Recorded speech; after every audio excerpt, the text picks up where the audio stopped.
It's summertime, school is out, but the cafeterias at Waco ISD remain busy places.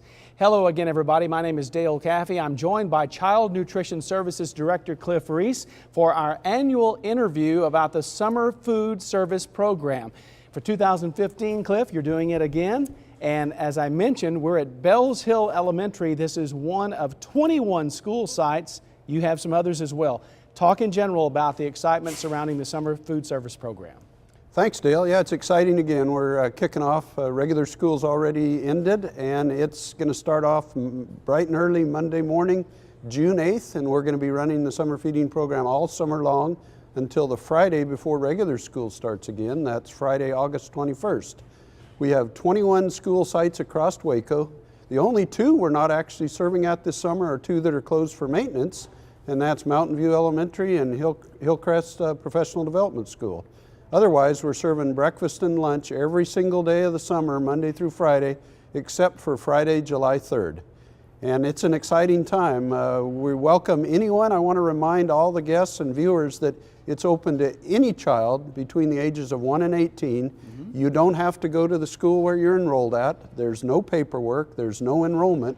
You show up during the serving times, which Dale will show on the screen, and that gives you an opportunity for a free breakfast and lunch all summer long. That's right. You have already provided a list of 21 school sites, 15 non-school other sites around town, and then we're going to talk in a minute about the mobile sites. But I guess it's teamwork between Child Nutrition Services and these other 15 non-school sites. Yes, this is our 21st year doing this program, and one of the big outreaches is into the community to try and provide access to children that may not be in summer school or may not have access to a school.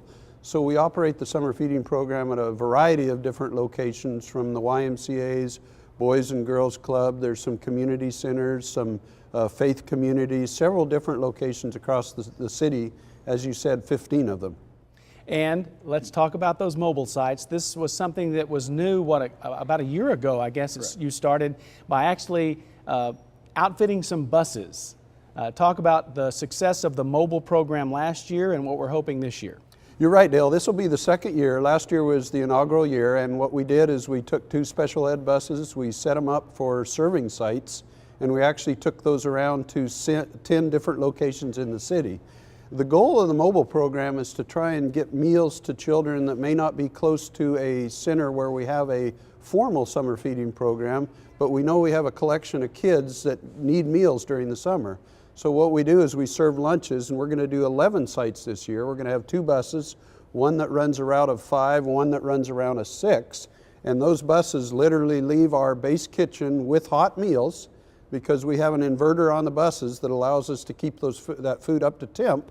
Literally goes to a location, stops, and gives either 20 to 30 minutes for children to get on the bus, get a tray of food, sit down in an air-conditioned bus environment, consume the meal. We'll try and have some music on there and some other exciting things going on. We have a group of Vistas that's coming through the Baylor School of Social Work this year that's going to try and help us give us some ideas of fun and friendly things for kids to do. So those will cover 11 sites throughout the city all summer long, again, starting June 8th through August 21st. Now, during that conversation, you use the word need, and of course we do target the children. It's open to anybody, but we target those children who have needs. And that's one of the main reasons we at Waco ISD do this now 21 years running. We have 89% of our children in Waco ISD that are in what is called food insecurity, which means they have, during the normal school year, they're eligible for free and reduced meals. And during summer school, not all those kids, not all those roughly 15,000 kids are at the schools. So during the summer feeding program, it gives us an opportunity to go out into the community and the mobile sites and also the schools and open those up to anyone. And you're right, they can go to any site, any location, any time and have a meal. But yes, it's primarily focused at those children that really need a nutritious breakfast and lunch during the summer months when they're out. And we talked in the past about the fact that for many of our children, the most nutritious meals they get are at breakfast and lunch when they come to school, thus the need for the summer feeding program. Studies have shown that often the last meal a child receives that's nutritionally balanced is lunch on Friday, and then the next meal is Monday morning, breakfast back at school. That there's a lot of opportunity for nutrition problems and lack of food over weekends where they may be consuming chips and soda pop and things nutritionally that don't help them, one, grow and learn. So that's why this is such an important program, is to have those meals available to them during the week when they may not be available because they're not at school. True. Let's talk about nutritious meals and some of the examples of meals that may be served at breakfast and lunch at the SFSP sites. That's correct, SFSP, Summer Food Service Program. What we really do is we really focus on having nutritionally balanced meals. And what we did last year, what we started doing is rather than offer just one entree a day, we're actually offering 2 entrees a day. We're offering either a salad or a wrap or a sandwich in addition to a hot meal. And all of those meals are balanced, which means they include some kind of a protein item, bread or grains, fruits, vegetables, and milk, which is the requirements that we must meet with USDA. But we look at things obviously that the kids like. We look at some casseroles, we look at things like salads, Caesar salads, lasagnas, hamburgers, pizza, but we try and have a balance across the entire week so that the children have an opportunity, one, for something they like, but also something hot, because that often is more popular, and then obviously well balanced nutritionally. Obviously, you keep stats and have been keeping statistics over the 21 years you've done this program. Talk about the success that you had last year and in previous years with this program and the ongoing goal of being even better every year. You know, when we first started the program 21 years ago, I believe we started with 11 sites. And at that point in time, it was quite basic, and we were trying to figure out our way around the system. One of the nice things we have now is we have a good network both within the community and within the schools that gives us constant feedback.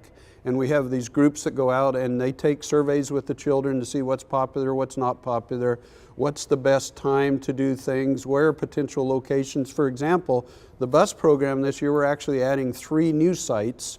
We dropped 3 sites that had very, very low participation last year, and we have 3 brand new sites that are at the health centers this year. And that was all through meetings that were held between the Waco ISD board and in the intergovernmental committee, where there were suggestions and thoughts that came up about how can you get the food to more kids. And the 2 biggest challenges we've always had were access, which we're trying to fight that issue by having the busing program, and the other is activities, and that's why we're getting these vistas involved to try and provide activities that will drive both the parents and the children to the sites. So over the years we've seen increases in it, we've seen much marked involvement in the community, which is fantastic, and we have additional resources, as you know, in the media, yourself and others, that are now helping us to get more information out into the community. So I think that's the win-wins. And that brings me to the next question, is promoting this program. And obviously you've already sent home very colorful flyers in both English and Spanish. I'm holding one up as we speak right here to promote the program. We're doing this interview, of course, that we do every year. And we do have the help from the local TV stations and the local newspaper in promoting the program.